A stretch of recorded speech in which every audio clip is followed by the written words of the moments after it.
All right, we're back here. Legends of professional wrestling. You won't believe who I got beside me right here, boy. He's the reflection of perfection coming in your direction. He's the toast of the coast. He's like Coca-Cola. He's all over. He's been up and down Broadway so many times. They got a sign that says Joe Gullah Express right on Broadway. All new upholstery. He did it all. Oh, yeah, motorcycle seats, car roofs, you better believe it. I worked for him at one time. He'll tell you that story. But right now, we want to introduce to you the man, the myth, the legend of New England and Revere. From the House of Pain, it's Joe Gullah. Hey, nice to meet you, Rocky. Nice to meet me. What do you mean, Haven't meet seen me? you. You haven't seen me in years, huh? I've been hiding underneath that rock. You've known me since I was knee-high to a grasshopper. That's right. This man's the reason why You are in wrestling. I became a pro wrestler. I watched him at, where was it, Wonderland Ballroom? Wonderland Ballroom. Jim Nance, tell him, Joe. Tell him where you started. Well, I started in Boston Arena on St. Paul Street with Santos School of Wrestling in 1972, and I was the last class to train there under Tony Santos and Gene Dundee. And from there, I traveled around and started wrestling by myself. And then my first match when I came back was at the Wonderland Ballroom. Against the Flying Frenchman, Crusher Casey. Come on, tell those names. Hobo Brazil. They had a promoter named Santos. Used to copy all the names. Instead of Bruno San Martino, it was Bruno Dan Martino. And I was trained by Jim Nance, who was an AAU champion for college, and he trained me at that school, Santos School of Wrestling. And basically, your first match against it, was it against Jim Nance, or was he one of the... I wrestled Jim Nance in Boston. Yes, I did, at the Boston Arena. And then after that, like I said, they put me on the road for a year. We traveled, and my first match was at the Wonderland Ballroom, 1973. And these guys were big guys, some of them. Crusher Casey, the Flying Frenchman. I remember some of those guys that, and the ring did not have a spring in it. They were solid. You didn't know if you were wrestling in a regular ring or a boxing ring. That's what they had back then. Plywood with a rug. Plywood with a rug. That's right. You had to be a tough guy to really be in the ring back then. Not that they're tough today, but it was, you had our time limits, Rocky. Our time limits we had. We had to stay in that ring. There was no music back then when I first started. You had to go on your talent and make that crowd do what you wanted them to do at that time. Well, the reason you're sitting right here, and if anyone's wondering what this trophy is, this is the Battle Bowl trophy. That's right. It's going to be, that's right, October 7th, we got a big tribute to a legend, the best legend of all pro wrestling, Killer Kowalski. He did it all. He was the man with the iron claw. If you remember Killer Kowalski, you'll know he was no joke. It was no entertainment back then, I'll tell you firsthand, because I was one of his tag team partners later on in his career when he became Executioner number 1 and 2, and I became number 3. But all you people will remember Killer Kowalski for the claw. He'd step down and he'd grind you and grind you. And he was the king of endurance. He could go and go. He was like a Timex watch. He was a vegetarian. If he put his head down and eat a salad, he wouldn't come up till the salad was gone. And he used to say, "I'm not eating at that choke and puke. I want salad." And let me tell you, he ran shows throughout New England for a long, long time. He trained a lot of people. He trained a guy that's going to be on our next segment, the smooth operator. He likes his peanut butter smooth, and he likes it on thick, and he was a great wrestler at one time. Now he's doing some great, great things over at the Malden Cable, and he's going to be on our second segment, and on our third segment we got from Winthrop. That's right, we got boxing on this show coming up on October 7th at the Irish American Veterans Hall with Sal Bartolo. Sal Bartolo's gym. It's Bartolo's Boxing Club in Winthrop. He's the maker and breaker of boxing champions. He's the owner and trainer, and he's going to be on in segment 3. So let's shoot up some of those pictures and rock and roll, strut and stroll. We'll talk through them all, and we got a lot of great pictures, and let's get this party going. All right, there's that world-famous picture of Killer Kowalski. He used to hand that out to everybody. He had that picture on him. He had about probably, I don't know, 3,000 or 4,000 of them in his briefcase. He'd give everyone that little picture of him, and that became his most famous picture. But, of course, we have some other ones, and this is a rest in peace. And also on that card, we're going to be remembering superstar Richard Burns from Malden. He had the karate school, and he ran shows with the USWF, and he had a great run. Great, great wrestling promoter. And John Cronus, he's going to be on there also. Remembering John Cronus, this man, he could walk up a wall like an ant. He could walk up a wall. He could do flips. He could do dips. He was another one of Walter's students. Went on to ECW and became tag team champions with this man, Perry Satin. And we all know where they're going. There's another shot of John, and he was a great, great champion with the ECW, and he did go to Japan also. And there's the main event for our show, for the kids, Shockwave the Robot from New York City. He's going to be wrestling Recon in the Cruiserweight match, and he's going to be a great, great thing for the kids. And there's the other picture of Joe Gullah with his manager, which I recently had a feud with, didn't you? No, not really. But right now, speaking about how you got started, Rock, I happen to bring a couple of posters from when We got to get through these pictures, then we'll shoot to the posters. Okay, talk brother. about this picture, talk about the motorcycle. That There's picture a there. poster you're talking about posters, There you go. execution number There's a 3. picture right there when I was wrestling in my 30s. IBW Hall with Rocky Raymond as the executioner Yeah. against Dave Costoli, the judo guy, and Ricky Sexton, who taught you how to balance the bear Dave ball on your Costoli chest. was tag team champions with Richard Burns. Right. Yes. There's a picture, Rocky Raymond with Killer Kowalski, IBW Hall, leg dive, and you could tell Walter was off balance, so that wasn't a work. That was a shoot. Hey, there he is. Who's that guy? Wow, that was a long time ago, Who's Rock. that guy? That's me and you when we first started. Big Joe Gullah. Look at Matter the of size fact- of his chest. Matter of fact, Rocky got into wrestling because of me back then. 56-inch chest. Look at that shot. Wow, look at those pictures, huh, Rock? Who's your buddy in the background there? Oh, that's my friend Bobby from California. Thank God you got your teeth fixed. Yeah, I got him knocked out. I hit a ring post. Here's a tag team. Rocky Raymond against the Gullah Twins, second match. And if you notice, that's a brick wall on the other side. We wrestled in the movie theater. Listen, we wrestled everywhere, in different places. There's Didn't know what we were Kowalski walking pounding into. me. Pounding me with the turnbuckle. You got me back with the leg dive. Yep. And another good And shot. don't let anybody think that we didn't get hurt. That's for damn sure. Yeah, well, you look at the reaction to those.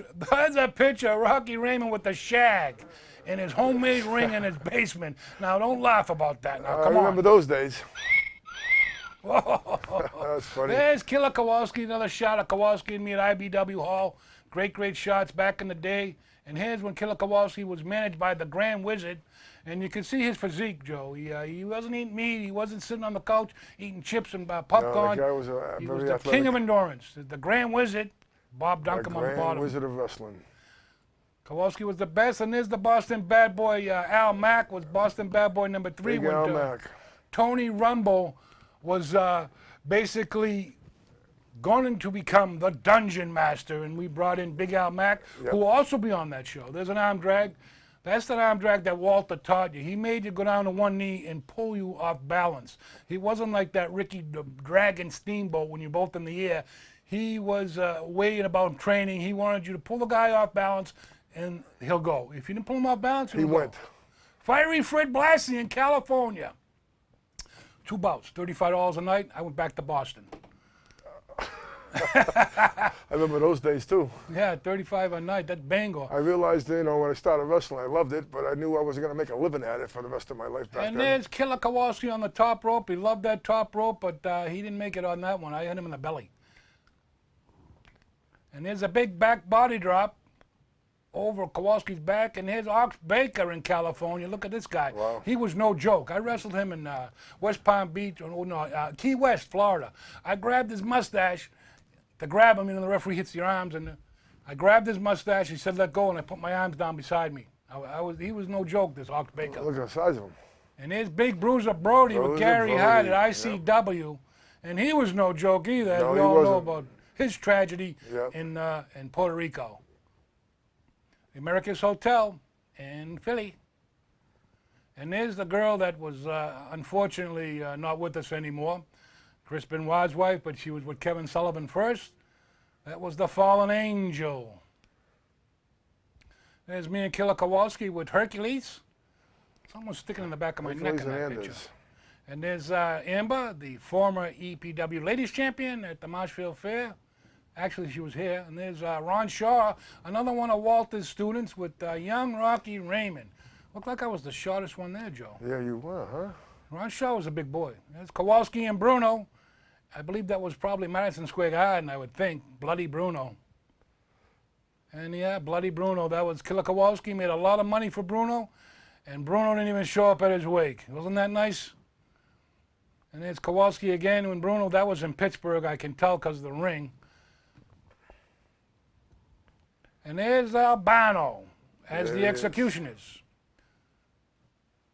There's a backslide by Danucci, I believe, with George Steele. Wrestled him. Dominic, there's Kowalski on the top rope with his world famous tights, purple tights with that golden bolt on the side with his mask. He was a great, great, great. He'd go up that top rope like nobody's business. And there's the world famous picture from Fenway Park. Kowalski and Bruno in that Sicilian stretcher match, which is world famous in Fenway Park. Not to be confused with the shows that they have there now, with a bunch of Mizaks. Okay, there's the program for the Sicilian stretcher match right there with Bruno. Kowalski, the Sicilian stretcher match, that was the program. Abe Ford Promotion, first time in Fenway. And there's another shot that was up at Sports World, signed by Bruno. He put Bruno in the middle of that picture. Yeah. And who gave him the picture to do that picture? Rocky Raymond. There's Kowalski on Wrestling Review. There's no more magazines now, Joe. Yeah, there's no magazines. There's just one book that you can buy T-shirts and belts and stuff, but there's no more Inside Wrestling, Wrestling Magazine, all the other magazines, The Wrestler, and there's Rocky Raymond as Executioner number 3 at IBEW Hall with The Killer. And there's the program for Fenway Park. Abe Ford Promotions. That was, if you can read some of the names on the bottom, Crazy Little Graham, Victor Rivera, Bulldog Brower, Dr. Bulldog Brower against the original Sheik in a cage. They had a lot of great matches on that spectacular at Fenway Park. There's Abe Ford, who promoted the show from Fenway Park. That was, I believe, Marshfield Fair back in the day, or it could be Brockton Fair, one of the two. Hey, that's your belt. It is, yeah. Abe Ford again. I borrowed your belt that night, I remember. The door knockers of belts. There's Killer Kowalski again, Joe. Yep. Look at that stomach, flat as a board. Trained with them in Malden. Yeah, unbelievable. And you went up to the wire, too. There's the signing of the match in Boston Garden with Abe Ford. That's an old magazine there, boy. And there's the battle from Boston, I believe. They wrestled all over the place. All up and down the East Coast, Australia, everywhere. They went from Bangor to Boston and back with the match. They made a lot of money, Kowalski and Bruno. Back in the day, we drove everywhere. You couldn't fly all over the place like they do today. There's the match that everybody knows. This is the one how Yukon Eric lost his ear when Kowalski came off the top rope. Yep. And they think they cut his ear up. But the side of the boot, he had brand new boots from Africa. And the leather was so stiff.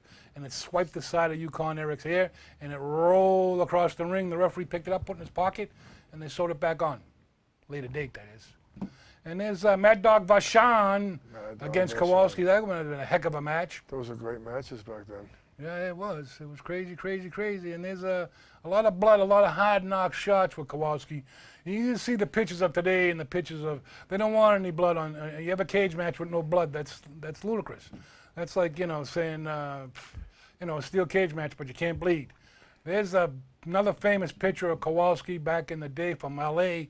at the Olympic Auditorium. He had the America's belt on. You can't see the belt, but he was the America's champion. He was a champion everywhere he went. He was a world champion in Australia, everywhere. Canada, yes, before the Worldwide Wrestling Federation. He's from Canada. Yeah, he was from Detroit. And there's Bedlam from Boston with Walter Killer Kowalski with that world famous That started in 1987, I believe. IWF World Title belt. I wonder who's got that belt now. And there's the Karate versus the Wrestler.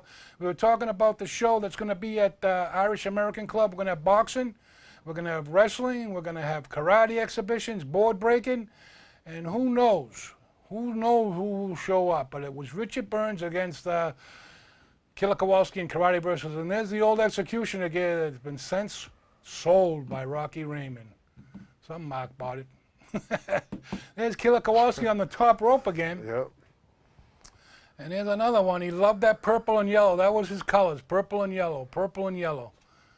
And Richard Burns, I believe, got those tights after with the purple and the yellow bolt on the side. And then El Magnifico got the jacket, and then it went on to Hunter Hearst Helmsley. And that's Olympic Auditorium, too. That was California. Look at the size of his waist. This is Boston, Boston Garden. Bruno and Killer Kowalski. Yeah. All right, I think that's going to wrap it up with the pictures, and I'll show a couple of those posters now, buddy. Well, we'll take you back to when we first started together. I've got some posters here. In the early days. All right, let's take this down because we already talked about Battle Bowl. In the early days, we got me, my brother, and look at you, Rocky. I think you're about 18 years old then. Well, 18, I don't think, but we're going to get the reflection here because the light. But this was at, I believe this was Gypsy Joe's show, tribute to Gypsy Joe. And it was at, I believe, the Chelsea Armory, 1983, my first promotion. 1980. Here's another one with the House of Pain. We weren't known as the House of Pain. We were known as the Gullah Brothers back then. And here's you right there. 1985, the battle. 1985. Another battle royal. Well, we can tell some stories, can't we, Rod? Yeah, we got plenty of them. And this is my very last match that you ran. Was That's on the card. match where Trey kicked the shit out of Frank Gullah. Yes, he did. He drop kicked him so many times. Yes, he His did. head Bro. was binging. We're on the car with Sid Vicious. Trey was the only one on that the match that was Sandman, wrestling. Just with him. Incredible. And we're up here in the top corner here. Trey's coming up, so Wonderland hide the Ballroom. peanut butter. And then when I was traveling, some states with commission, non-commission, you don't see many of these around. This is a license to be a wrestler from Rhode Island. You can hardly see it, but it's an old sanctioned and supervised by the Maine State Athletic Commission, I believe, right, Joe? That's right, yeah. Because you couldn't get in the ring unless they took your blood pressure back in the day. 1975. Now they let you in the ring and they give you $20 and a Happy Meal. And this is my NWA belt. When I took it over, when I got back in the ring, we won these belts and we were proud to wear them. The House of Pain, but a lot of people said you guys were the House of Pancakes. Well, that's because of the HOP thing, you know. But they didn't say it to my face, Rob. I just did. Wait. Bang! Don't hit me with that Here belt. we go. Don't hit me with that belt. You won't be refereeing. But let me give you a shirt because you're refereeing on that show. Okay, you're refereeing, so never mind the wrestling. There we You're go. refereeing, That and night that's what I'll you're be doing. refereeing those matches in Malden. October 7th, October tribute to a 7th. legend. We should Killer have a Kowalski. good time. Be there or be square. Hey, we're gonna have the Polish sausage safari from Bianco Sausages. You know, they gave me 6 boxes of sausages, and they're this big. 6. Yeah, That's 72. just for you. What about us? No, that's 72 times whatever, you know, that's going towards the say no to drugs and opioids. If you're out there, and let me tell you something about drugs. Drugs are like bad people. They take you to places you don't want to be, and they keep you there longer than you want to stay, and it costs you more than you want to pay. So let me tell you, say no to drugs. That's the Joe Gullah and Rocky Raymond way, okay? Don't you forget it. Right, Joe? Yes, sir. I Great. still got it a little bit. Listen, No, I got it going you've on. been going on like this all your life, so. Yeah. But I just want to mention one of the tag team matches with Killer Kowalski. He was tag team with Gorilla Monsoon. 1963, he beat Skullhead Murphy and Brute Bernard in Washington, D.C. You believe it? You better believe it, because I'm telling you, I'm reading it off the book. I got the book. And then he also was the executioner. He won the tag team champions in 1976 from the Tri-WF, Worldwide Wrestling Federation, from Louis Cerdan and Tony Parisi in 1976. Then after that, he went on. He retired, opened up his own school in Malden where a lot of guys were trained out of. Trey, the smooth operator, he was out of there. You had Triple H, he was out of there. You had Brittany Brown, the ladies champion. John Cronus. We had many, many more. A couple other guys that were there, but there's a lot of them. Kevin Hughes, the #1 student of Killer Kowalski. He's going to be in there in Malden. He's going to be coming down. Kevin Hughes, he went to Japan, fell on his head. He spells his name backwards now. Instead of Hughes, it's H-G-E. What's it backwards? He says it backwards. E-G-U-H. Yeah, he says it backwards. He doesn't say it like, you know, because they took him, the arm dragged and pulled his arm out of the socket. And I believe it was Mitsuo Alakawa in Japan. He was one of Walter's first students, and he was the only one that really at that time went anywhere. He went to California. He went to, I went to Canada with him. We did TV. I tag teamed with him against Swede Hansen and the Hangman. And Eddie Kretschmann was the manager of those two guys. And they had Kevin in the corner, and I said, oh my God, Eddie Kretschmann got a lit cigar. He put the cigar on the side of Kevin's head and put it out, and there was sizzling. Come back to the dressing room, he was still, it was sounding like he was cooking. Listen, no one ever told us that you're not going to get hurt in this sport. Yeah, well, back in the day, it was Either you not a had it in joke. your heart or you didn't. Back in the day, it was no joke. It was basically hard knocks, wrestling, yep. and schools like Walters. Everyone wanted to go to Walters school When I because it was great. started, there was like you see today, there was 30 of us, and only 3 of us lasted the training sessions of three months of training. Well, Kowalski was no joke. If you No. if you missed 1 or 2 workouts, That's it. bye bye. Don't Yeah. come back. Yep. And if you didn't pay him, don't come back. He wanted that money. And A lot of people like that still. Well, that was the thing. No pay, no pay. You're not going nowhere. That's it. But you know, I mean, that was all about. You know, like these belts. How many of these belts did I make up out of Joe's shop? Everyone wanted a belt, and I made them. Before they were in the magazines, I made about 30 or 40 belts. Who made them? You made them. You made the Not belts. you, I yeah. put them You together. come up with the designs, and I made them for you. Yeah, you made the belt. Yeah, like I said. absolutely, yeah. Yeah. You know, like the first one we showed with Abe Ford, that was the very first one. You probably still got that somewhere. Yeah, I still have that I know one you too. cut that one Yeah. down, though, I remember. You cut it down because you cut the angle of it. You changed the design of it. Well, Because the it was like a belts- triangle, and then you cut it down. Right, but, right. But the belts, before they were in the magazines, they came out of Joe Gulla's shop, Yep.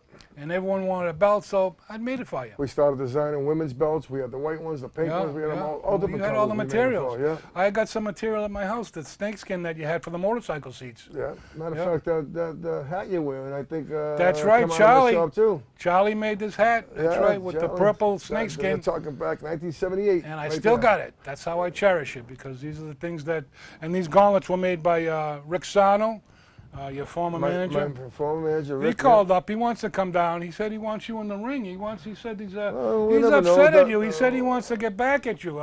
I told him no. He's just guest referee, and he says no. I want Joe Gullah. You know, when you get in that ring, whether you're a guest referee or not, you never know what's going to happen once you get in there. Yeah. Well, he said You gotta be something about prepared. that show in Revere when I don't know, the last show that you know something happened or something. I don't know. I seen him running around, and he said that. Well, I remember said- when Rick Sano wanted to come in and be my manager. Now that you brought his name up, I says, okay, don't think you're not going to get hurt here. But first night, 8 stitches across his head. He got hit with a chair, and I was in the ring. I'm watching him leave the ring, and he's bleeding.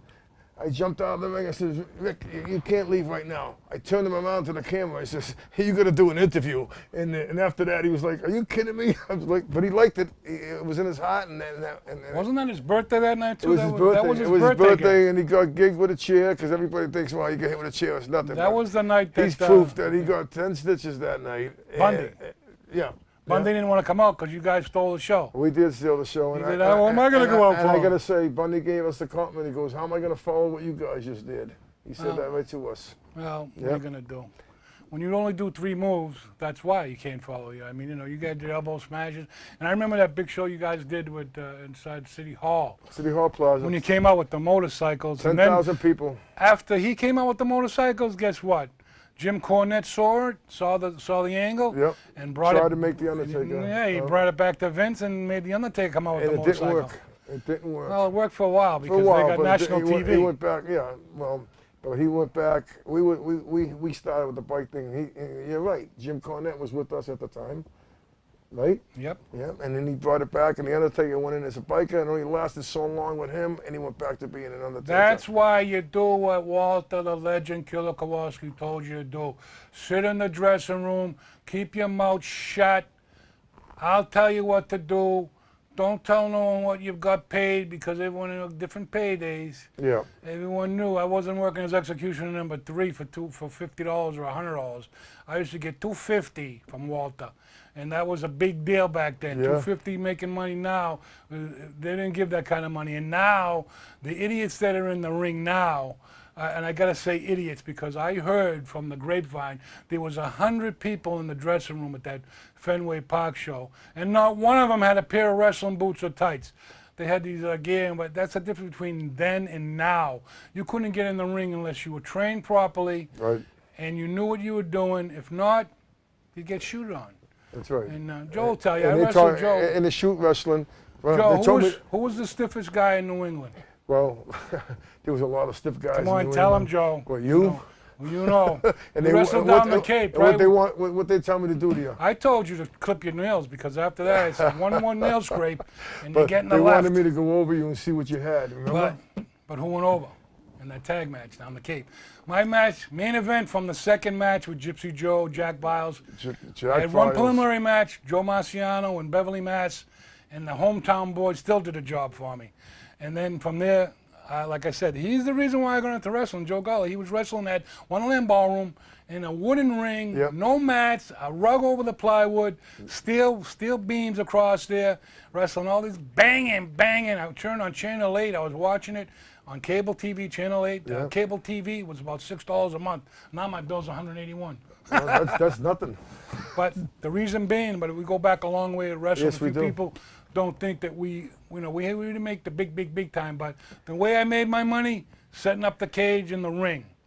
That's why I made my money. Because, We were born 10 years too early. well, it wasn't even Because that. we had a natural. We had a natural. Well, you talent guys for did. wrestling. You guys Yes. did. You guys didn't make it to TV when you should have, because you would have been the next Valiant Brothers. Absolutely. But you didn't make it to the TV, and Santos, they said, oh, they didn't make it. Next group came in, because back then there was a lot of people Well, we waiting did a in lot line. of TV. We did some TV shows. I'm talking back then. about Channel 56. Right. I'm talking about Hamburg, PA. I'm talking about, Hazelton. I mean, all the shots that the old, and my name is Joe McHugh. That's where a lot of people don't realize they got the start. And if you go on YouTube and you look at all the old Tri-WF TVs, you can see that all the tag team matches were Allentown, PA, and that's where they changed the belts every time on TV. Whether it was Tanaka and Fuji. Well, or, back then I was doing shows on. You said TV. I did shows with Bob Gamere. I did shows with Robin Williams. Yeah, I remember Robin Williams We and you did and that your brother. show. Yeah, at East out of Boston. Chelsea, St. Rose's. No, yeah. Yeah, We did that. That's when we brought in your buddy Frank. My buddy Frank. Yeah, we brought him in as an up-and-coming Anyone can be wrestler. my buddy if they want No, to rent the the Iron ring. Messiah. I'm sorry. Yeah, anyone can be my friend if they want to rent the cage for $1,000. I'll be your best friend for at least 2 hours. But so we did go on Bob Gamere with Gypsy You Joe. wrestled on Robin Williams. You and Evening your brother. Magazine. Evening Magazine. They put you and your brother in there, and you were hammering each other like nobody's business. Well, just Bang, bang, bang, we were showing bang, people bang. back then that you can't be a pussy to go in the ring. You got to know No, it you wasn't have to that. know the sport. Number one. You're No, not it going to walk into a ring and not be able to work. I think it was more about the twin thing, one getting over the other. Well, well, it's always been like that, Yeah, who came out first, anyways? I don't know. I can't remember You that. don't remember that? But back then when we were doing Evening Magazine, Bob Gamere, and also we did Hot Dog Safari with Eddie Endelman. Eddie Endelman. We did shows with Eddie Well, you're going to do Endelman the back then. Polish sausage That's right. safari coming up in Yeah, October. so we did that Get at a- Suffolk Downs. There was another 20,000 people there at that show. Killer Kowalski's Polish sausage safari, first Yeah, year. there you go. See if First we can year. get to- Hopefully it keeps going. See if we can sell 2 or 3 sausages. You're going to buy one, right? I got to get some of your money somehow. You're gonna get something out I of got to me. get something out of you. Listen, we've been friends a long time. That's why we're But still listen, friends. I'm glad you came down to the show. Absolutely. And I'm glad you're going to referee, the special guest referee on this very, very important show. It's I'm say looking no to forward to it. drugs, say no to opioids. Like I said, stay away from the bad people that are doing it. And today, that fentanyl is very, very dangerous. I hear now they're even sprinkling it on marijuana. Be careful of what you do. You may not wake up the next day. You want to get high, have a beer or something. You don't want to get buzzed, do something normal. Do the normal thing. Say no to drugs. Give your kids more hugs. Keep them away from drugs. Keep them in sports and out of courts. Because let me tell you, like I said, drugs will take you to places you don't want to go, keep you there longer than you want to stay, and cost you more than you want to pay. So it's a fact. I mean, it's not a joke anymore. No. These kids, you go to the beaches with the needles on the beach and all the things. And I want to say a holler out to all those people in Houston. God bless you. Stay strong. And the people from Boston are sending money down there with that problem, that tornado, and The all whole the world is- water. the whole world is getting involved in Stay this. together. Boston is strong. We know Boston is strong. We help everybody. We've been through a lot of bad times. We're going to come through. We always come out strong. We got that show. Let me tell you one more time. We're going to talk to you for the whole hour here. October 7th, Veterans Hall, Irish American Hall in Malden. FanFest is 6 to 7. Come down and get an autograph of the House of Pain. Shockwave the Robot. We got Recon coming in from New York City. We got the world famous Clown.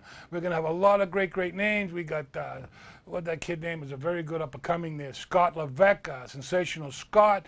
We got the Soul Brother coming back from Walter School. We got Tony Roy, El Mascarado, all of Walter's students coming down to get an award.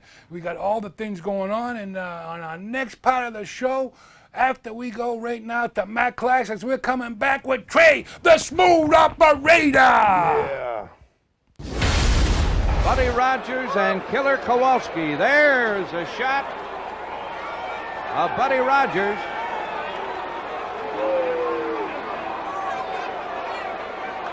Here he comes in there in the far corner. What a match this should be. Wrestling champions from Chicago. Another one of promoter Fred Kohler's great cards. This show tonight coming from the famous Chicago Coliseum. Bob Elston here at ringside. And boy, we have seen nothing but action here tonight.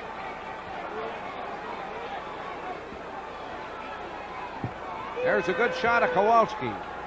He is a claimant of the world's heavyweight title. Buddy Rogers is a claimant of the world's heavyweight title. This will be best 2 out of 3 falls.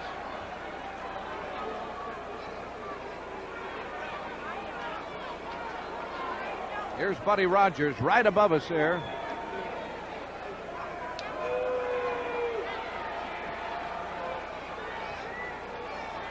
Buddy Rogers won the world's heavyweight title here in Chicago from Pat O'Connor at Comiskey Park, June the 30th, 1961.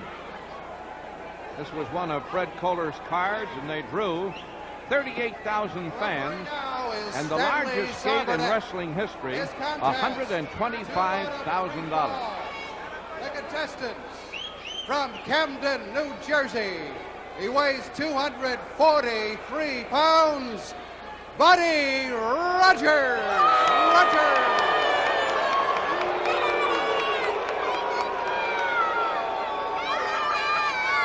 His opponent is from Detroit, Michigan. His weight, 275 pounds. It's Killer Kowalski. 2 out of 3 falls.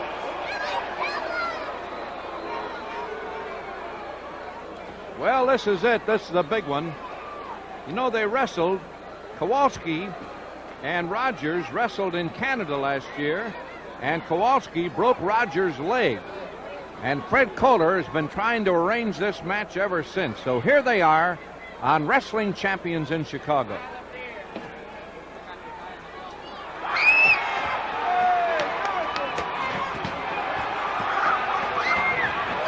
Getting off to a fast start. There's the bell. The bell hadn't even rung. Now they've started.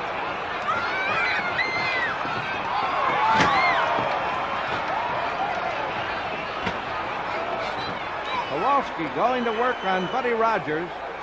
Rogers almost out of the ring, and the referee trying to get Kowalski away.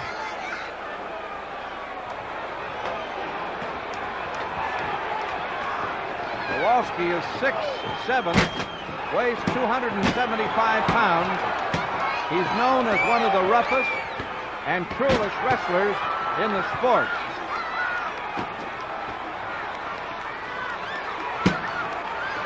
So this should really be something, and this place is really in an uproar. You can hardly hear yourself think in this Coliseum right now as Kowalski and Rogers. Boy, talk about rivalry between these two fellas. It is terrific. And Fred Kohler finally matched them, and here they are in the Coliseum on Wrestling Champions. Well, so far it's been all Kowalski. They've been at it about 2 minutes. And so far it has been all Killer Kowalski. Now Rogers talking with the referee. You can understand why we had trouble hearing that bell tonight. Well, with this bedlam, you can understand why we're all having trouble hearing the bell.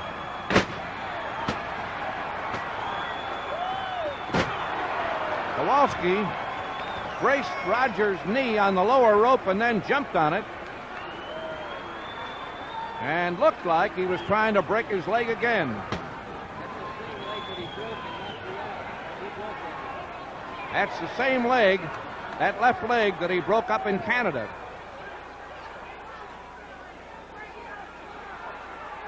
So Killer Kowalski really setting a terrific early pace in this match with Buddy Rogers. Best 2 out of 3 falls. Rogers, a couple of right hands to the body and the head. Reverse headlock. Maybe a choke. The referee trying to get in close to see it. No holds are barred in this match. A real grudge affair between two of the great figures in wrestling, Kowalski and Rogers. Here's Rogers going down again. Oh, look at that punishment.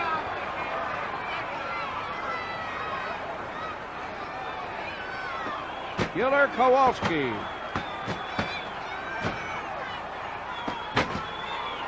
Well, he certainly got that left leg in mind here tonight. He's been doing nothing but working on it ever since this match started.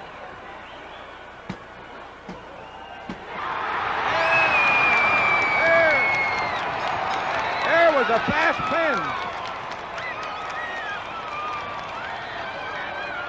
Kowalski putting that pressure on that leg and had Rogers' shoulders to the mat, and there was a very fast pin. Now let's get into the ring announcer, Dick Elliott, for the time of that fall. The time of the first fall, 4 minutes and 20 seconds. The winner of that fall with the leg pin, Killer Kowalski. Kowalski.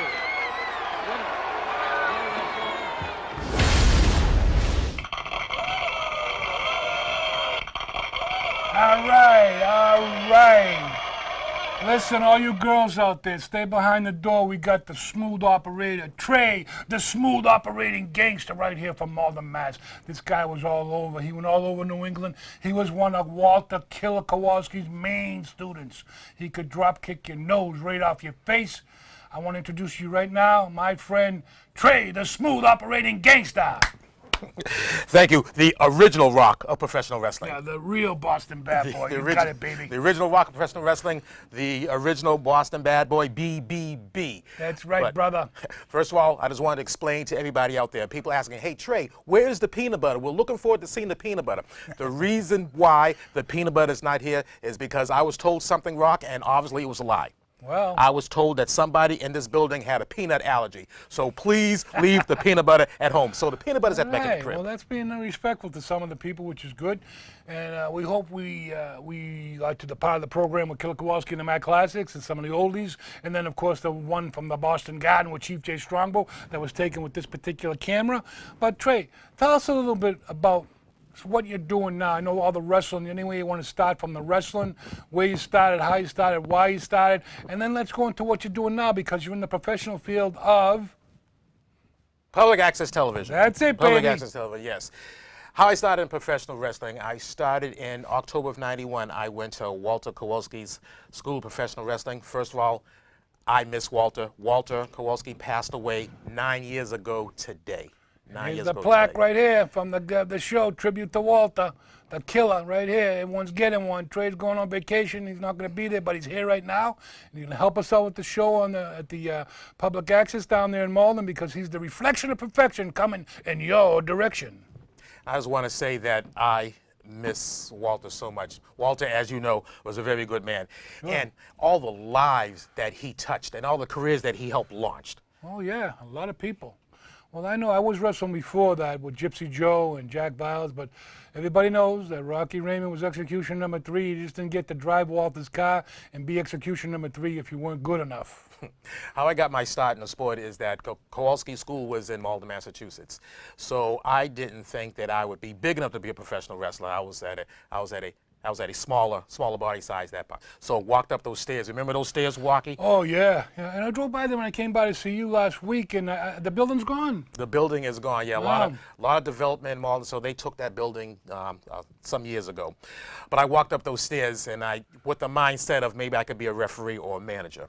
So I walked in, and I saw Kowalski training 3 guys that I was bigger than. So I said to myself, I could throw you, I could throw you, and I can definitely throw you. Sign me up. And lifetime membership, it was $1,500. $1,500 Right, yeah, bucks. there's a lot of money back then. Cold cash. We're not talking credit card. We're not talking check. Cold cash. So it's $1,500. Or if you went on the payment plan, Rock, it was $500, $500, $700. Yes, my math is right. That was Yeah. $1,700. So Walter would add on an extra $200. Got to Yeah, pay it off sure. in 3 months. Sure, he was a man of his word. He got you booked, and he was a man of his word. And at that time that you were going, he was still teaching very well. He was teaching. He was in the ring. When I joined the school, the new students did not even sniff that ring until 3 weeks in. We spent 3 weeks on the mats outside of the ring, learning holds, learning takedowns, learning reversals. 3 weeks, we did not even sniff that ring. That's it. Got to learn that referee's hold and the top wrist lock to the go behind. You know, and then when you get in the ring and you get in the one shoulder tackle, get down and get it again, then you know you're a real wrestler, because when you get that line in the ring, you know you've had some time in and you're wrestling some good guys. And he trained a lot of guys, like I said, Satin, Cronus, Hunter Hearst Helmsley, and a couple of girls, Brittany Brown, yourself, Tony Roy, El Mascarado, better known as Bert Centeno.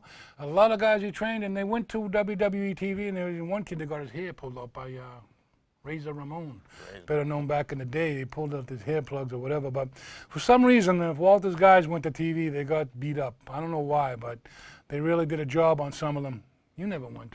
You were smart. I never went, no. Now, You were smart.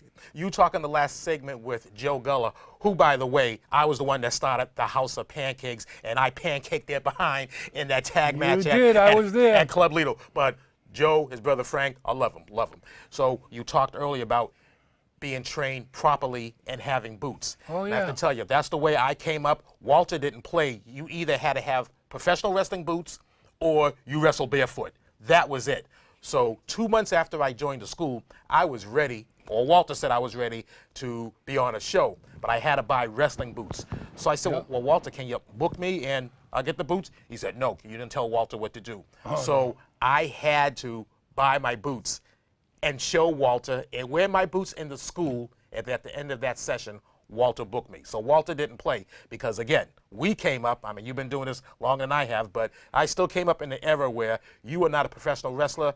At the very least, you have to have boots. Walter didn't care if you wrestled in jeans, but you had to have boots or you were going to be barefoot. Simple as that. Absolutely. And you had a lot of great matches. You had a great little run there for a local yokel, and basically, you know, you were smart and you were a great wrestler. I've seen you wrestle the Gullah twins there, and you had a great drop kick. And I believe it was Frank that you nailed with the drop kick, because I came down and videotaped for Terry Allen, and I filmed that for him. But I just want to thank you for coming down. I want to thank you for all the help that you're going to need. And tell us a little about the Walter's, this is his mom. Tribute to a legend.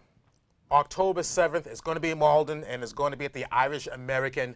The doors open up, the Fan Fest opens up at 6 o'clock, bell times at 7 o'clock. Be there. I can tell you, Rocky, first of all, for myself and representing all of Kowalski students, past, present, folks who are going to be there, students not going to be there, I just want to thank you very much for having this tribute to a legend. Walter Kowalski. Without Walter Kowalski, Trey, the smooth operating gangster, would not be here today. Once again, Walter Kowalski gave me an opportunity and a platform to express myself no way that I could ever express myself before in any walks of life that I was in. And in the last minute we got here, tell us a little bit about what you're doing now in your professional career and what you're doing with the Access TV over in Malden, because I know you're doing a great job over there, and you're going to be a real help to this. So tell us a little bit about it. Well, I'm the director of operations at Malden Access Television. So I was realistic with my wrestling career. Wrestling was a paid hobby. I never paid my bills with wrestling, okay? It was a paid hobby. I never had the opportunity to wrestle for Vince. But I am the director of operations at Malden Access Television. Unfortunately, I will not be in town when we're having a tribute to a legend, but MATV. But, you know, there's a great facility right here in Revere. So for all you folks who live in Revere, you come support your local access channel. Come join Revere Access Television. Television for you, content made by you, disseminated by you. All right, Trey. I want to thank you very, very much, man. I just want to leave you with one thing. I likes my Skrilla and Cash. I likes my Shorties fast. And I like my peanut butter smooth. All right, buddy. Thanks, buddy. And we're back here, Chief Jay Strongbow versus Executioner number 1, 1976. It's the Indian Chief Jay Strongbow from Pahuska, Oklahoma, against Executioner number 1, better known as Killer Kowalski, under the hood And Strongbow has those bells on. He wants to whack him upside the head with those bells. And it's Strongbow against Executioner. Now they're crisscrossing in the ropes. And it's Strongbow with the baseball slide on the Executioner with a big chop now. As Execution number 1 finds out about the speed of Chief J. Strongbow. He's throwing those feet at him. He's throwing those hands at him. And Execution number 1 now with the hair pull on the Indian Chief. Putting the boots to him hot and heavy now. It's Execution number 1 with Chief J. Strongbow from Pawhuska, Oklahoma. This is the best of Chief J. Strongbow, an hour of all the greatest matches of the Indian Chief. From the Boston Garden, the Great Mat Classics, the legends of professional wrestling, if you will. The big Executioner on that top rope now. Oh, he falls off that top rope. Execution number 1 now. You can see Strongbow with that sleeper hold. And he's working on the wrist now of Executioner. And Strongbow now gets his eyes raked by the Executioner, better known as Walter Killer Kowalski. There he goes with that claw hold. If that's not a giveaway, nothing is. Famous for that claw hold, Walter Killer Kowalski. Maybe you remember when he jumped off the top rope and cut the air off of Yukon Eric. And he's putting the boots to Strongbow hot and heavy now as the Killer Kowalski, known as the Executioner here tonight. Strongbow going into his war dance now, a couple of boots to the midsection. He's dancing all around now, and Kowalski, better known as Executioner tonight, from behind catches a big knee lift now. Oh, sends him reeling. And it's Strongbow going into that Indian war dance. Big knee lift, sending the Executioner reeling now, and he's whipping him off the ropes now, the big Executioner. Oh, he catches that chop. Catches that big chop of Strongbow, and Strongbow got him in that sleeper hold. And the referee, Eddie Santa Maria, is he going to ring the bell?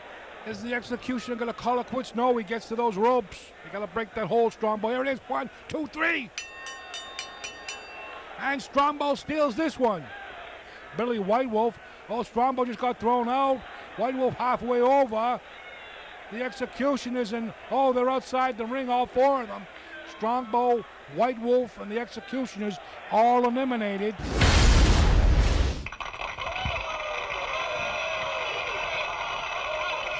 All right, we're back here. Legends of Pro Wrestling. We got a very special guest right here from Bartolo's Boxing Club. That's right here. That's right, 541 Shirley Street in Winthrop. We got the man with the gloves. He got it all right here. He's going to have a boxing show October 7th at the tribute to Killer Kowalski. Say no to drugs and opioids and all the bad stuff going on. We got good stuff going on right here in Winthrop. That's right. Come on down to Sal's Club, Boxing Club. He'll teach you how to box. He'll take you defend yourself. He'll teach you some other things. And he's going to be there with 3 exhibitions and possibly a girls' exhibition boxing performance. So come on down October 7th. Where? The Irish American Club. That's right, 7 o'clock bell time. Come on down and get your tickets. You'll see it all over the place. Posters will be up, and you know I will paper the town. But right now, we want to say thanks for Sal Bartolo to come down on your source of community cable right here. Legends of Professional Wrestling with the Boston Bad Boy Rocky Raymond. Sal Bartolo. Sal, nice to see you, buddy. Old friend of mine from the old days of Shirley Ave. Yeah. This man's been teaching boxing since the days of Unbelievable.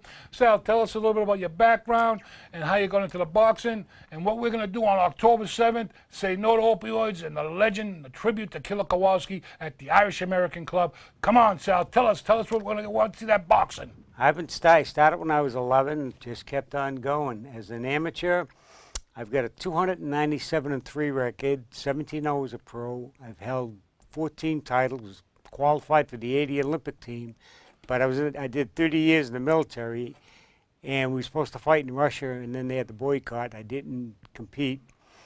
Then they were going to send us to Hawaii to fight, and we just said thanks, but no thanks. And 2 years ago, I was the 2016 Olympic coach for the Haitian team. Right, you And- had a great performance there. I remember you with the old car you used to have when we used to hang on Shirley Ave at Papa Joe's. 54 Yeah. Buick. Yeah, that Buick you had. And I was down at that gym, and you got that ring set up there. You got all that equipment. You must have a lot of invested there.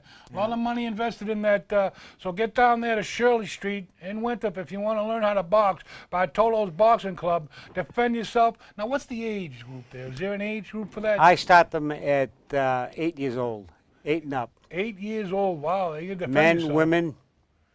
Yeah, no bullying. No bullying going on. You teach you self-defense and, like, we say, stay no to drugs, stay away from those opioids, and, stay out of your grandmother's cabinet if you got an ill mother, broken leg or whatever. Stay away from those pills. Get down to a gym, train, give your kids hugs and stay away from the drugs. That's the theme of the show down there. We're going to have a lot of stuff going on with wrestling. We got Killer Kowalski tribute, the Battle Bowl, to the Killer Kowalski Battle Bowl Cup. We got Shockwave the Robot coming from New York with Recon. We got sensational Scott Levesque. We got the world famous Clown. We got a whole bunch of guys, the Soul Brothers coming back, Kevin Hughes, all Walter students. They're all coming down. And of course, we gave you this nice plaque here from the gym, and you helped out with the Wounded Warrior Project, and you got this nice plaque with Sal on here. And basically, he's always been a support to all the things. He's helped everybody out. He's a real nice guy. And what are some of the names of these particular lady boxers you might have, and the definite boxers that are definitely going to be there to box? No boxing versus the wrestling, because then it gets serious, like that foolish fight that was on TV from Vegas. I'm trying to get Cheryl McNeil. She's a former fighter. She fought in the Golden Gloves a few years ago. And Sarah Pina, another student that I have. I'm trying to get them to, between their work schedules and school schedules, trying to get them to fight. Yeah. And then I got some big guys coming in. Oh, the heavyweights. You got heavyweights? Not heavy, light heavyweights. Light heavyweights. That's good. Nice. And Good. excellent fighters. All new timers, except for Cheryl. She's been around for a while. She's a veteran. She's a veteran. She's did competition, so she's got her feet wet. And it'll be first time for the new guys, Ben, Matt, Joe, and Jose. Well, you got so many of them down there. I know it's down there. You got a lot of stuff going on. Ton of 'em. Now, what's the procedure? Like, I know wrestling and boxing, there's a little different kind of training. Do you remember years ago when they had Antonio Inoki box Muhammad Ali? Yep. And Muhammad Ali was getting kicked in the legs because Inoki was on his back kicking Muhammad Ali in the legs, but Right. Muhammad Ali's legs were pretty well bruised up. And then this weekend, I don't really want to, that match with that little midget there that he got a lot of money, carries the money around, throws around like water. Boxing has changed since the good old days, right? Definitely changed. What are your favorite days of boxing coming from your point of view, like the Tyson days or Holmes? I know I went to the Canastota, the Boxing Hall of Fame in Canastota. I saw that big check with Muhammad Ali against Frazier, it was, right? Yeah. Back in the 70s and 80s, that was the top-notch fighters. And today it's two prima donnas now. It's not what it used to be. It's now all the fighters are hand-picked and stuff like that. Well, if I'm not going to make $1 million a fight, I don't want to fight this guy. It's the fighting game has definitely changed. It's not what it used Now, to what be. about the boxing, like the promoters owning two boxers that are fighting each other? Now, how do you feel about that? Don King owns this one. Is Don King still in it? I'm not really. He's still in it. Does he still have boxers? That Not box as each many other? as he did. Not as many, huh? It's to me that's a conflict of interest. When you have two fighters from the same promoter, to me that's a conflict of interest. Yeah. I don't think they should allow it. And what are your thoughts on that fight that was last weekend with Mayweather and the UFC and guy? Conor. I thought it was a joke. I studied the tape. I went frame by frame. You could see a lot of the stuff, a lot of the punches. One's a southpaw, one's an orthodox fighter. But I did see them try to change, Mayweather change into a southpaw, try to take Conor out of his fight game. And then Conor did the same thing, back and forth. But I wasn't at all impressed with the fight. I would have been impressed if they let him go at it like boxing versus the UFC. That would have been something to see. That's, yeah. Then I think the other guy would have killed him. Yeah, definitely. You know, as far as it goes. But I know someone said he was hitting him in the back of the head, He was hit- and he almost exactly. got disqualified. I Right. understand. But we're looking forward to it. October 7th. That's right. Be there. Be square. Come on down to Veterans Hall. Legends of professional wrestling. We're going to bring you the Walter Killer Kowalski tribute, Battle Bowl, and all the great wrestlers are going to be there. All the wrestlers from Walter's school. We're going to have Shockwave the Robot from New York City, the Clown. We're going to have Scott Levesque. We're going to have a whole bunch. The Soul Brothers going to be there, El Mascarado, and many, many more. And we want to thank you, Sal, for coming down to Thank Legends you. of Pro Thank you Wrestling. very much. And we're looking forward for that boxing on October 7th. So we'll see you next time on the Legends of Professional Wrestling.